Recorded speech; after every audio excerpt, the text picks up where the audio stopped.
So a friend of mine who works at the Cato Institute just made a video of Dupont Circle now that the trees are all nice and are changing colors. And I really liked it. Actually, he didn't make a video, he just took a picture. So this is Thanksgiving afternoon, and things I'm trying to go to are now closing, so I can't go to them. This is the Swan House, which is a bed and breakfast. Anyway, I thought, since there's kind of no one around, which makes everything more attractive than it normally is.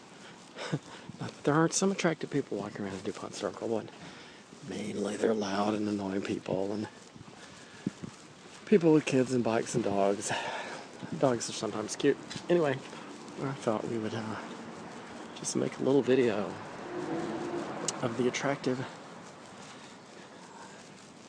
streets as we walked through them, especially because the sun's at this really good angle and the leaves are changing, and some of the little one-way side streets are all cute little houses. This one I really like because they just replaced their roof over their porch, and they did it with really, really new copper. Oh, 2 in a row did that. I just think it's interesting. It's kind of shiny. Stands out a little too much. I assume it will age rapidly and get the same patina as the rest of the places. This is Swan Street. So Dupont Circle, like all of DC, is laid out allegedly on a Cartesian grid because of General Lafayette, the French Enlightenment rationalist influence. Here's something cute.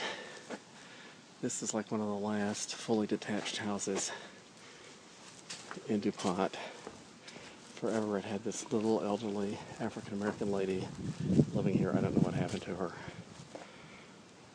I hope she's still alive, and she simply decided to sell it and retire to something else. Oh, it's not fully detached, it's only semi-detached, but actually has a side yard. It's worth a mint just because of the location. Like, all renovated inside, especially if they expanded any, given that it's got all this extra space, has to be worth around $3 million. Anyway, these houses are between 1 and 2 if they're done well.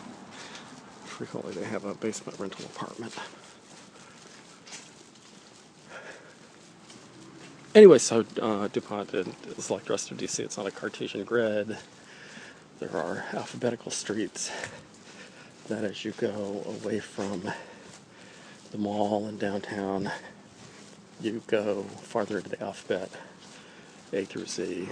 All letters not represented. I think J is not represented and Z is not represented. And then you hit 2-syllable streets after you've run out of letter streets. And you hit 3-syllable and 4-syllable. And at the very end, for some reason things switch and they're named after trees and flowers instead.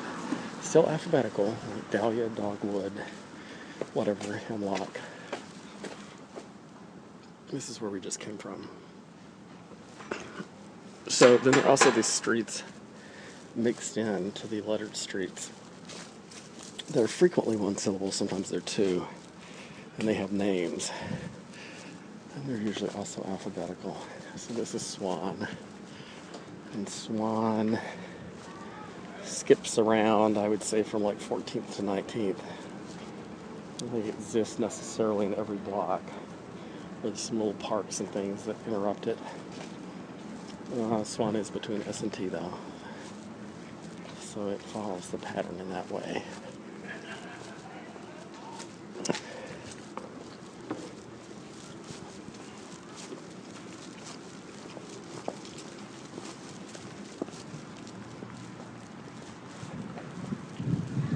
This is 18th Street going up to Adams Morgan, which is up on the hill. It's very commercial.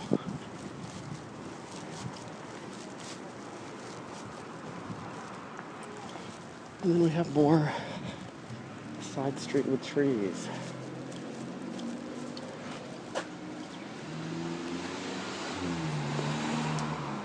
I'm not sure, you can't see this as well as I can because of the sun and shadow interrupting it.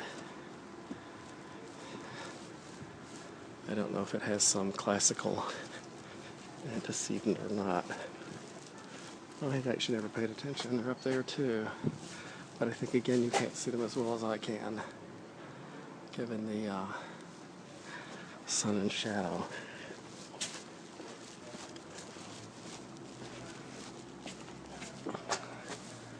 A building named after John Kavanaugh. He probably owned it at one point, the John Kavanaugh Foundation. I think it's been converted to condos now, though, or apartments.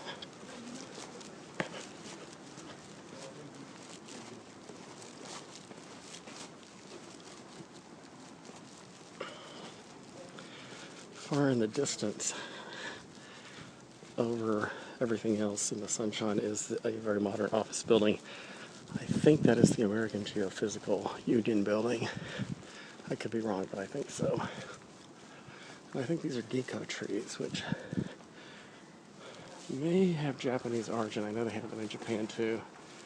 And ginkgo trees have a fruit that looks like a green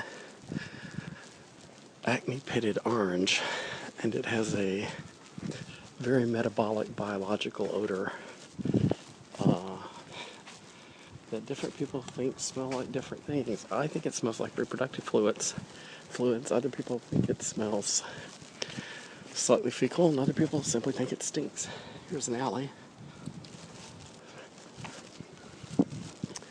At one point, people got so upset about it, there was some kind of chemical spraying program in DC to neuter the ginkgo trees and prevent them from dropping these heavy pieces of fruit that would hit people sometimes and also hit cars. And I think it must have been successful. And this is the Hilton Hotel, the curved building in the background where Reagan was shot. So it's frequently here called the Hinckley Hilton.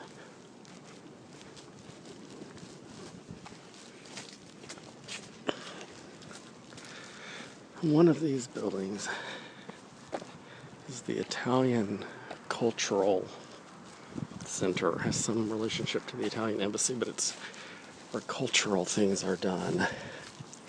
There are at least 3 buildings in this neighborhood that have been acquired by the Scientology Church, which has lots of money, and this is one of them.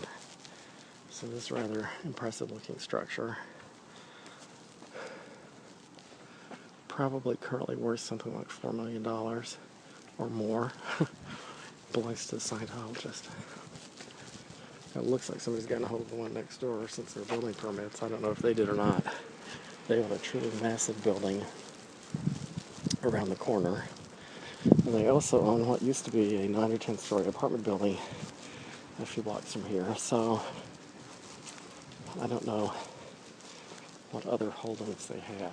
I know they have something massive in California, and I know there's some town near Tampa that they used to own because L. Ron Hubbard was actually docked in a boat off it in international waters, so he would be free of the attentions of federal authorities.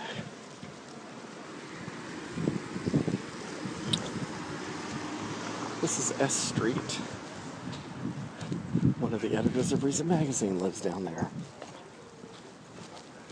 Reason Magazine itself is over here, a few blocks. Anyway, I was just going to make a little 10-minute tape. So